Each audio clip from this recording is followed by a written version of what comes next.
Hi, folks. Welcome to What's Gay in PA for June 9th, 2021. We share news, stories, and events that impact the LGBTQ plus community across Pennsylvania, from Philadelphia to Erie and all points in between.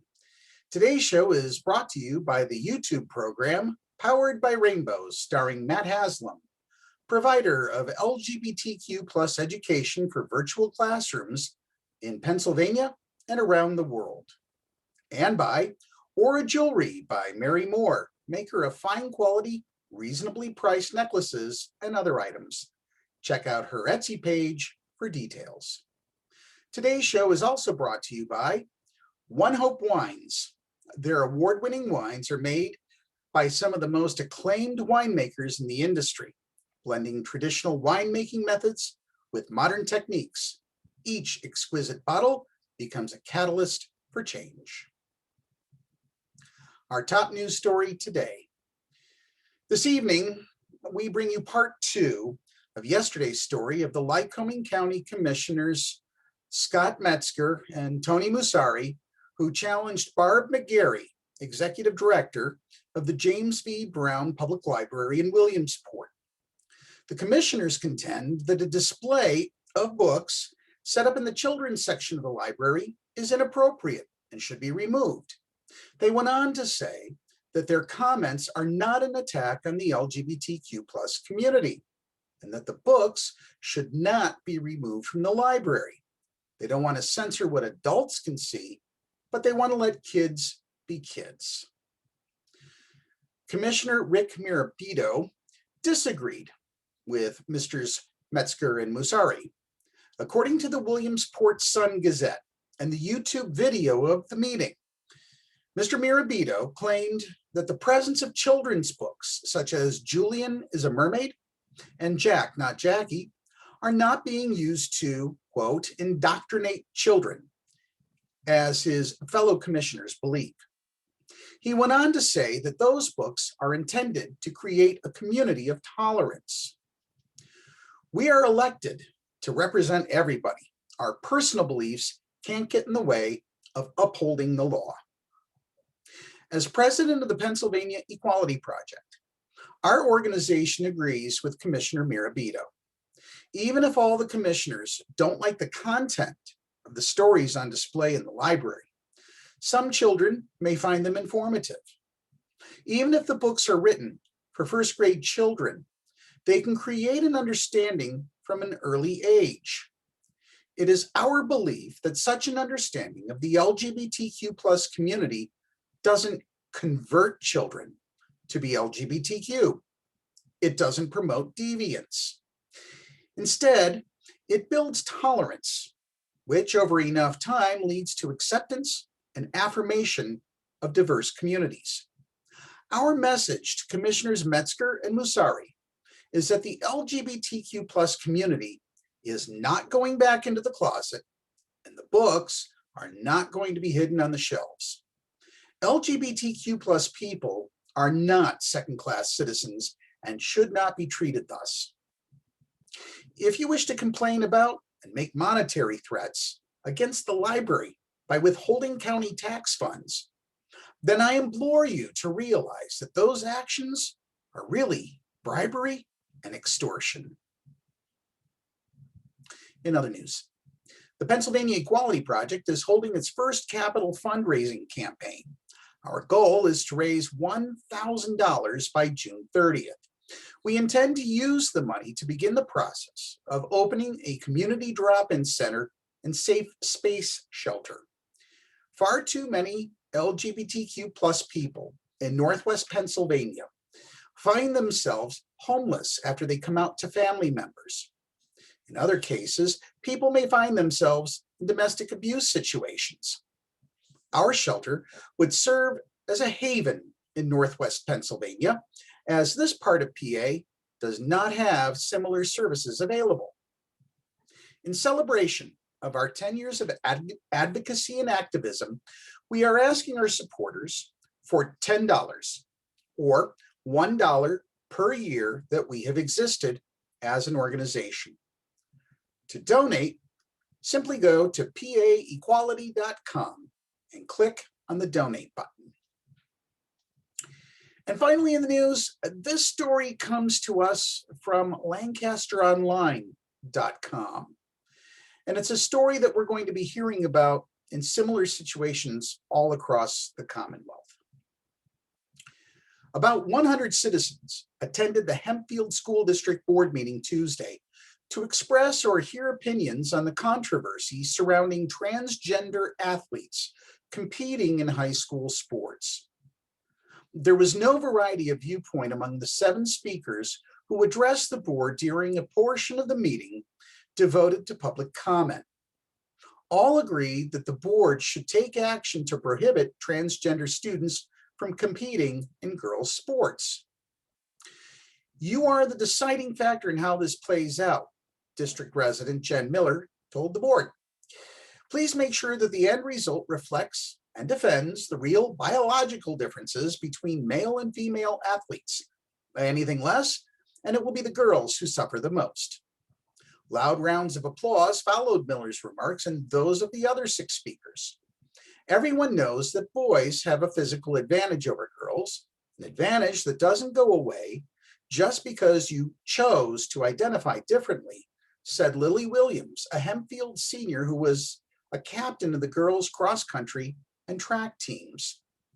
Ignoring the girls while their rights to privacy and fairness and competition are being violated shouldn't be acceptable.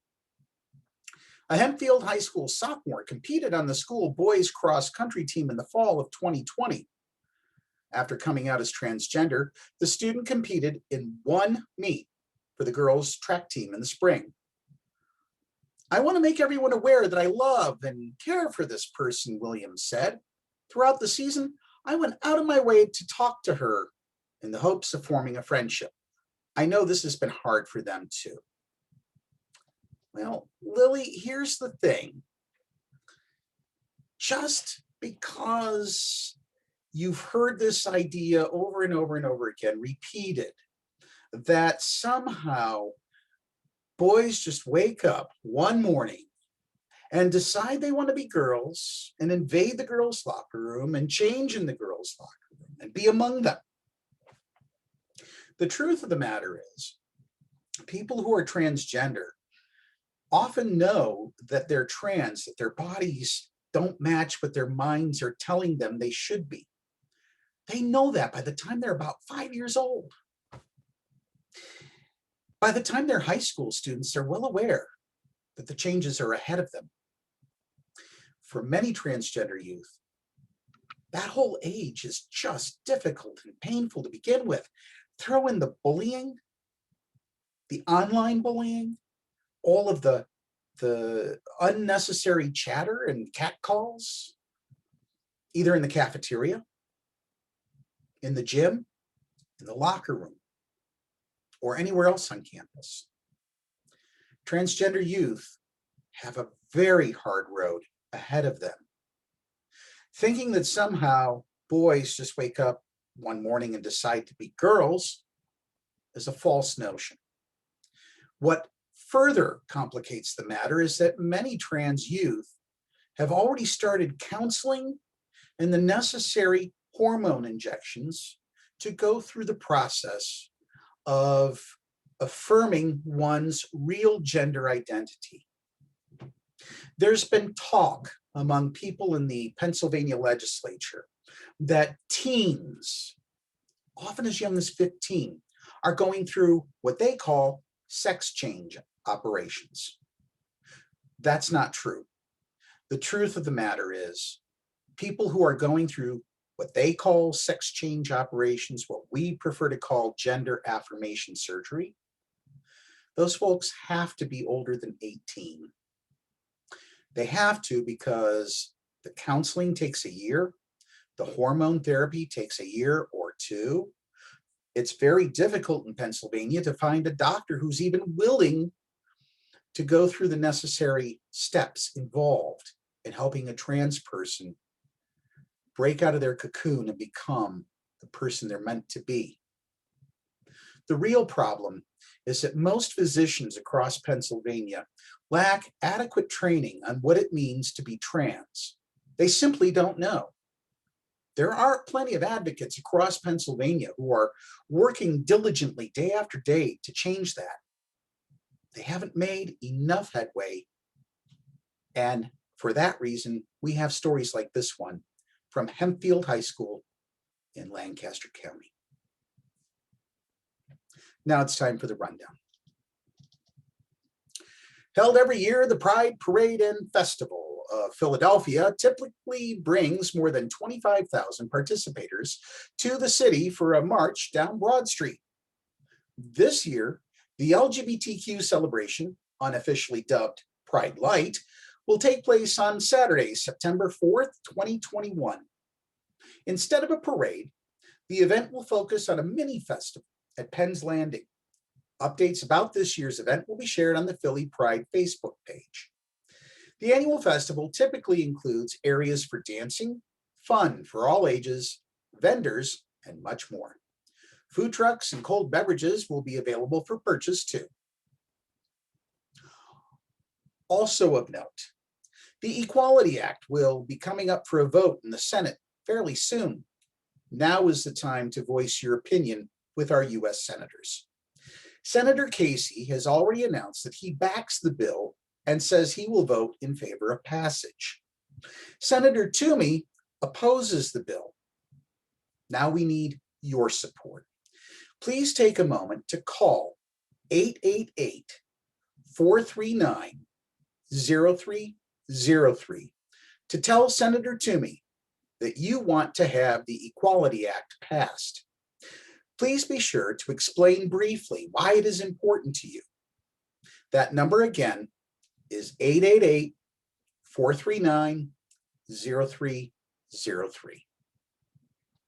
If you have news or events you would like us to mention on our show, send story ideas to info@paequality.com. For events, please allow up to 1 week prior to the event for us to include it on the program. Thanks for watching today. If you like today's show, give us a thumbs up and be sure to subscribe to our channel. Tune in again tomorrow when we will have another edition of What's Gay in PA. What's Gay in PA is a production of the Pennsylvania Equality Project, all rights reserved.